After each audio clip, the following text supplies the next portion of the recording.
Hey guys, Caleb here. If you've ever had issues with color and video, you gotta get this thing. I'm not normally that type of guy who's gonna tell you, you have to buy this camera, you have to buy this lens. But when it comes to this little color chart, I really think everyone should try to pick one up. So what is it? This is the ColorChecker Video Passport. It is a tiny little color chart that can go anywhere with you, stick in your back pocket. It's thinner than a phone. It's wonderful.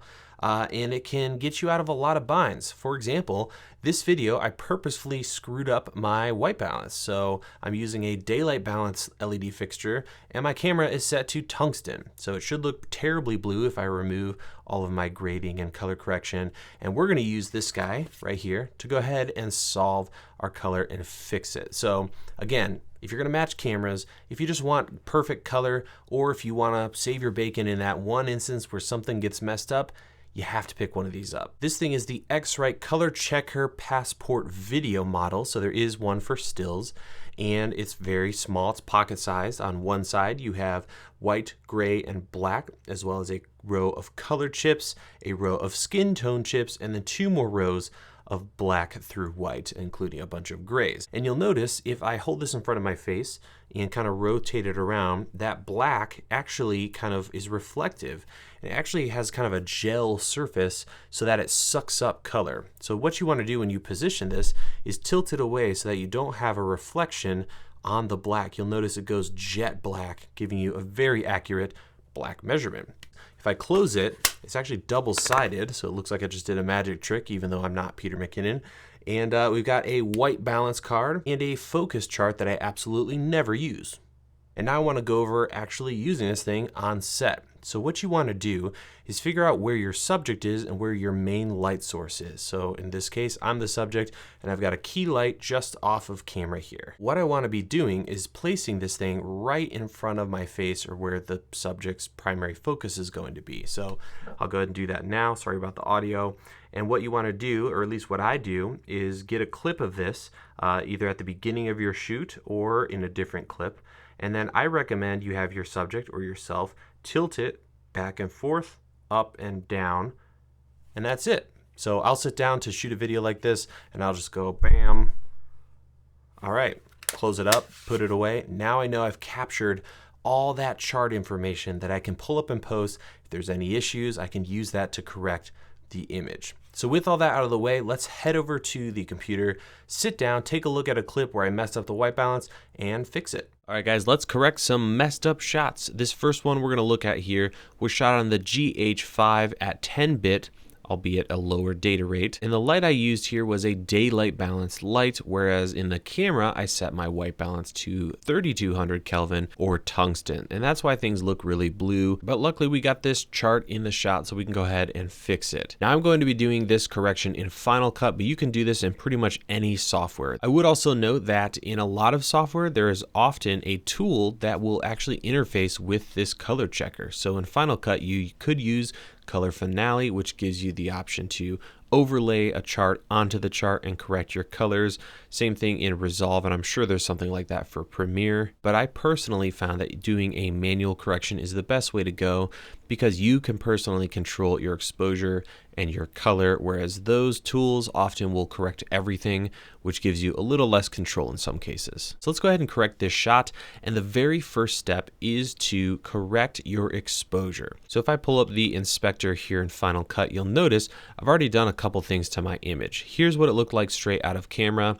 I added a LUT and then I made a correction. So I'm happy with the exposure here. Now we're going to move on to actually correcting the color. And the reason it's important to do exposure first is that when you change brightness values, you're actually going to be affecting what happens to color. So get your exposure correct first, then moving on to correcting color. So let's start by turning on our scopes. And I'm actually in Final Cut going to do a setup like this where I have my vector scope on the left and my waveform on the right. I'll switch it to Luma for now. If you want to learn more about these tools, let me know and maybe I'll do a full tutorial because they're super powerful and really, really handy. But in short, the vector scope on the left tells us what's happening with color. So in the center of this circle here is 0 saturation. All the way to the edge is maximum saturation. And then you'll notice we have a color wheel with all the primary colors. we can see there's a big spike from the center over to blue, which makes sense because our image is overly blue. And there's a couple little dots here, which represent the colors on this chart. So we'll actually be not only correcting our white balance, but also making sure all these colors are landing where they're supposed to. On the right, I have my waveform, which measures exposure and sometimes color. So at 0, we have black essentially, and at white, we have 100. That's a very simplified version. We're working in Rec 709, but again, that's another conversation for another day. But we can also use it to check our color. So we're going to be heavily using this in the first step of correcting this image. So to do that, I'm going to hit Command 5, which will bring up our effects here. And what you'll want to do, search for mask in all of your effects. There you'll find the draw mask.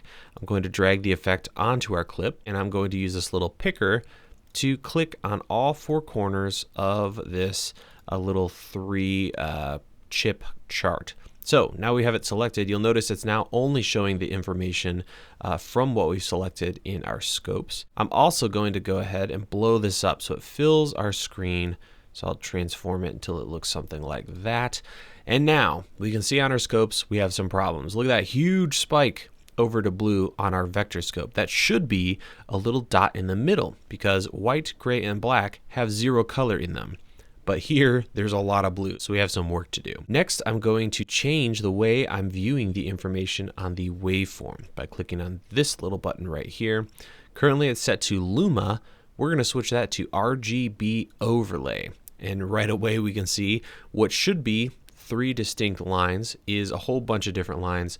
You'll see we have red, green, blue, and they should be on top of each other, but right now they're all separated, and you can see blue and green is higher than red. That's why we're getting this blue-ish green cast. Next, I'm going to go into the color tab in Final Cut, and I'm going to add a color curves correction here. In short, all the way down here on the lower left is black, and all the way on the top right here is white, and we're going to adjust the colors for the red, green, and blue. So I'm going to start with blue, and I'm going to bring it down. Now all the blue across the image will come down, but we're mainly focusing on the highlights over here on the left. So I'm going to bring it down, line it up with green to start. That looks pretty good.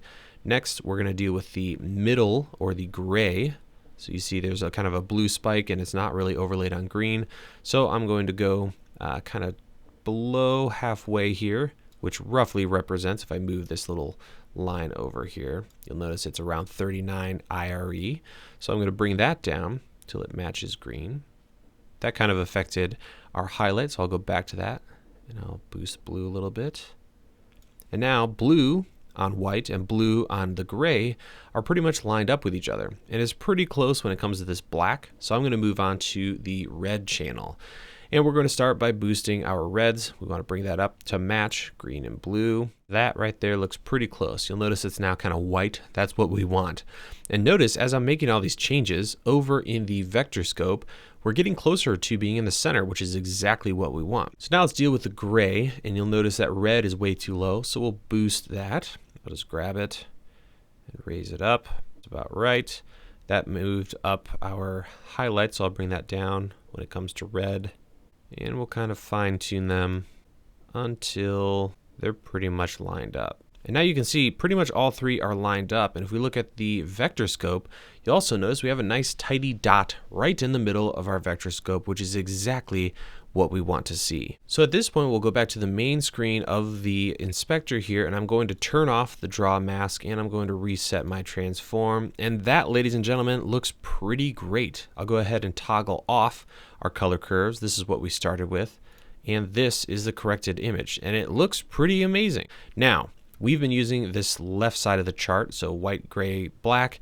If we were dealing with a shot like this beast over here, you would probably want to use all the little gray, black, and white chips on the right side. So instead of these 3 big ones, use all the little ones. If I throw a mask on this and blow it up, this is what you would be working with. And you'll notice on the left here on our waveform, we have a lot more points that we can line up. And when you're dealing with really messed up shots, you want to deal with more than just, you know, the shadows, midtones, and highlights. You want a range of grays to work with. So that's the first step. The next thing is to deal with color shifts. And I'm going to reset my draw mask. This time I'm going to go around all these colors on the right side of this color checker. And the last thing I'll do is bring up the saturation so we can clearly see on the vector scope where all these colors are landing. So you'll notice a couple of things. First and foremost, we have yellow, red, magenta, blue, cyan, and green in a spiral here. That is this first row or column rather of colors. Next column is skin tones, so this second column here.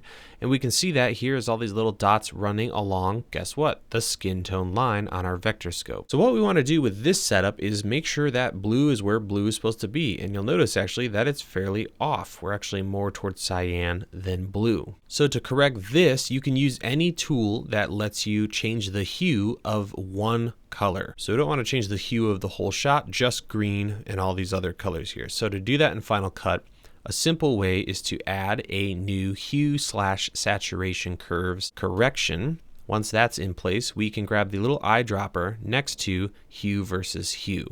Now I'll bring that onto our shot, and I'm just going to click all these primary colors. So if I click green, you'll notice it gives us a little point in the hue versus hue that we'll be able to shift. So now we have all these little dots here that we can adjust. So let's start with the one that looks the most off to me, which is blue.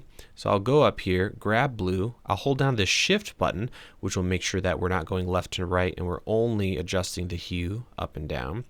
And notice as I move this up and down, we're seeing just blue swing all over the place. So this will allow us to dial it in until it points directly that little square next to blue. So now we know blue is correct.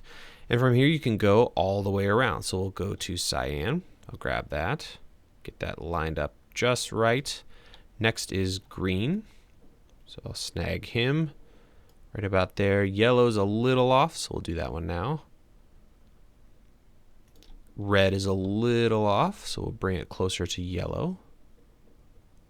And magenta also is a little off, so we'll correct that. So now I can go back and I can reset my mask, reset my ridiculous saturation, and reset my transformation. And this is the after. If I toggle back and forth, it's a very subtle change, but what's nice is we know for a fact that everything is correct here. And blue was the main offender when it came to this color chart and this shot. From here, now that we know our image is absolutely perfect, you could continue on and do whatever you need to with grading. I have found that my skin always is on the red side of the skin tone lines. You'll notice it's not landing right on the line. So then for me personally, I would go in here, grab my red and adjust it. You can see I can go green or purple, but I'm going to bring it over until it's just to the right of the skin tone line. That is usually going to work well for me. If you wanted a more blockbuster style look, you could take your blues and push them over to cyan. There's all kinds of different ways, you can customize the image, but that's getting into grading, which is beyond this tutorial. I mainly just wanted to show you how to use a color chart to take a messed up image and get it back to corrected. So that's going to do it for me, guys. The Passport video color chart is amazing. I really think everyone should try to pick it up. This video wasn't sponsored. No one paid me to say this. I've bought this thing multiple times myself, and I absolutely love it. So hopefully you picked something up in this video. Stay tuned for more stuff here at DSLR Video Shooter. Thank you for watching. We'll see you in the next video.